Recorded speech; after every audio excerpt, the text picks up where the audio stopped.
Olá, oitavo ano, tudo bem com vocês? Vamos dar sequência às nossas aulas, falando hoje sobre o capítulo 3, a independência dos Estados Unidos. Antes de iniciarmos a aula, é importante lembrar vocês de que é muito importante preencher o formulário que está aí na descrição abaixo do vídeo, tá bom? Então não se esqueça.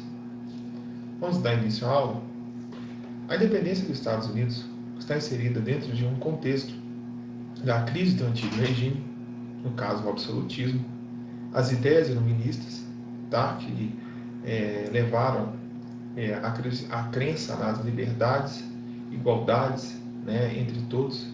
Então é muito importante frisar o contexto no qual se desenvolveu o processo de independência dos Estados Unidos.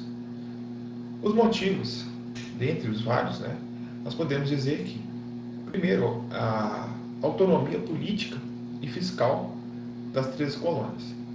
E esses colonos, eles sempre exigiam participação no parlamento britânico no que se refere ao aumento de impostos. Então, eles tinham uma máxima de que sem representação não há taxação. Então, eles concordavam com os aumentos de impostos dentro das 13 colônias, desde que eles participassem da votação no parlamento. Tá? Isso tudo, pessoal, está inserido dentro de um contexto de negligência salutar.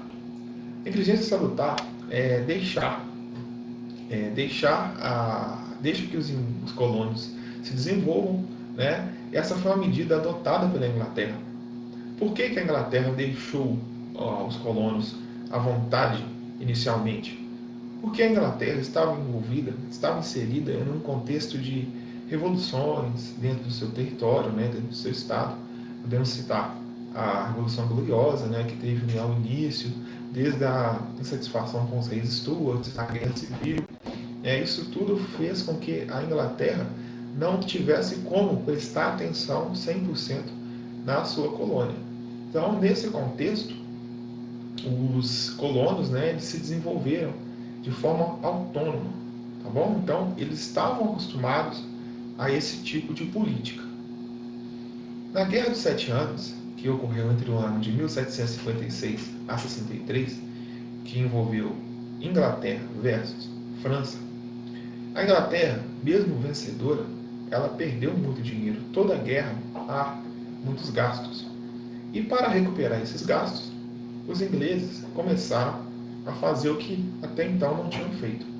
Começaram a cobrar impostos, apertar os impostos dentro da sua colônia.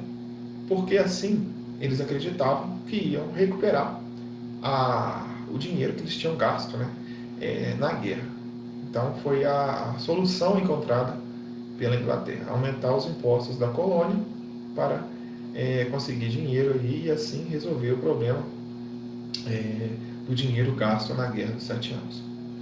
Outro fator importante foi a Revolução Industrial. A Revolução Industrial, feita pelos ingleses, levou-se, né, à necessidade de mercado consumidor. Ou seja, a Inglaterra precisava de pessoas ou de colônias para consumir os seus produtos, e então era muito importante que ela firmasse um pacto colonial, onde a colônia só pode fazer comércio com a sua metrópole. Dado esse contexto, os ingleses criaram as novas leis inglesas restritivas, né, que foi um arrojo colonial ali para a recuperação econômica, como já disse antes. E esses impostos, né, foram criados aí sem a aprovação das 13 colônias. Foram, primeiro, a lei do açúcar, que determinava aos colonos o pagamento de impostos sobre todo o açúcar e o melaço que compravam. Além disso, impunham taxas adicionais sobre a importação de vinhos, seda, café e artigos considerados de luxo. Também a lei da moeda, que proibia a emissão de papéis de crédito na colônia, que até então eram usados como moeda. A lei do aquartelamento, que determinava as formas como os colonos deveriam abrigar os soldados da América e fornecer-lhes também alimento. A lei do selo, que determinava que todos os documentos, jornais, cartazes e livros publicados na colônia só poderiam circular se recebessem um selo comprado da metrópole. cabe aqui uma observação, que essa lei do selo, ela estava ligada também à proibição ou controle de livros com material iluminista, que levaria aí um contestamento, né?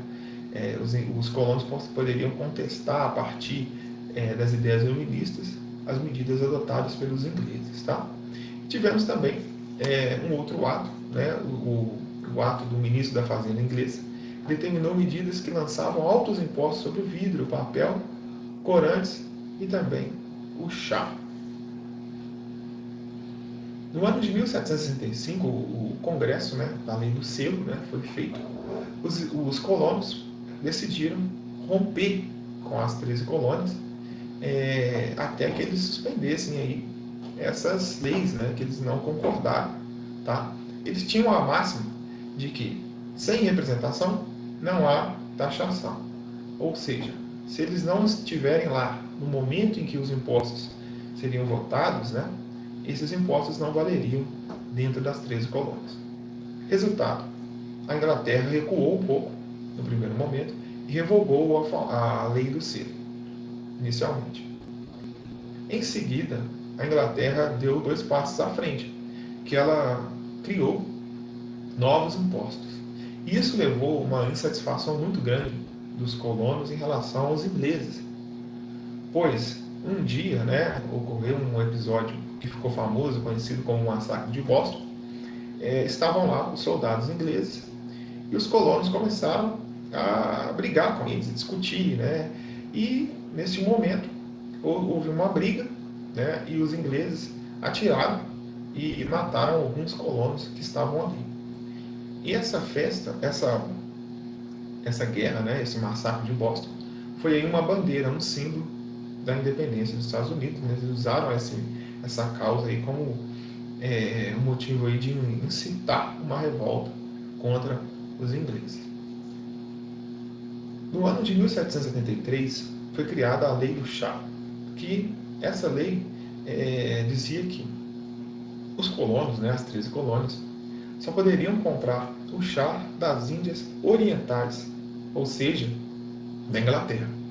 Só que eles já tinham o hábito de comprar os chás da Companhia das Índias Ocidentais, que pertenciam à Holanda. A Holanda, que era uma grande rival, né, comercial da Inglaterra. Tá? E esse fato levou ao episódio conhecido como Festa do Chá de Boston, no ano de 1773. Foi um episódio em que os colonos subiram num navio britânico e lançaram no mar cerca de 300 caixas de chá dos navios britânicos, né? E se disfarçaram de índios. Né? Foi um episódio bem curioso, né, que ocorreu, porém simbolizando aí uma grande revolta, né, o tanto que os colonos estavam insatisfeitos com os ingleses.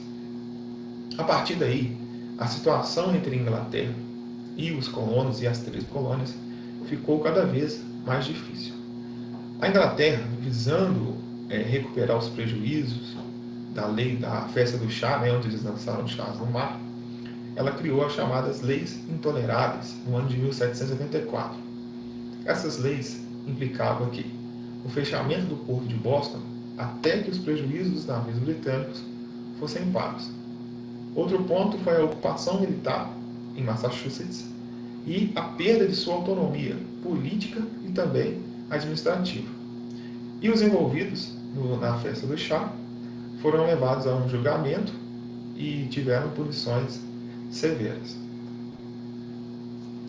Nesse contexto todo, né, dada essa situação em que estavam as 13 colônias de sua metrópole, foi feito o primeiro Congresso Continental. A primeira decisão foi a decisão de romper o comércio com a Inglaterra, caso essas leis não fossem revogadas. Então foi uma medida tomada. Outra, declaração dos direitos dos colonos, tá? Que aí dava mais liberdades para eles dentro, né, da região das 13 colônias, enfim. Resultado disso, a Inglaterra não cedeu e houveram, melhor dizendo, mais confrontos entre ingleses e colonos. Houve também a partir do primeiro, né, o segundo Congresso Continental foi realizado na Filadélfia, tá? Onde não dava mais para conversar, não dava mais não vamos simplesmente parar o comércio. Agora não tinha mais conversa, não havia mais volta. A decisão foi pela Declaração de Independência, tá? No ano de 1776, no dia 4 de julho, com grande influência do iluminismo, somente de John Locke, tá? Onde o povo teria direito à resistência a um governo tirânico, né? Isso tudo foi a máxima ali que levou também as ideias, que impulsionaram ali as ideias da independência das 13 colônias. Pois bem, a partir de então, iniciou-se uma guerra, né? A Inglaterra não ia deixar por menos, e essa guerra durou até o ano de 1783, com a assinatura do Tratado de Paris. Assim, terminou-se, né, o processo de independência dos Estados Unidos. No ano de 1787 foi feita a primeira Constituição. Os Estados Unidos passou a se chamar Estados Unidos da América no ano de 1787. No ano de 1789 houve ali uma eleição indireta, né, levando à presidência George Washington. É importante salientar que no processo de independência das 13 colônias foi discutido o que fazer, o que vamos fazer, né, dessas 13 colônias.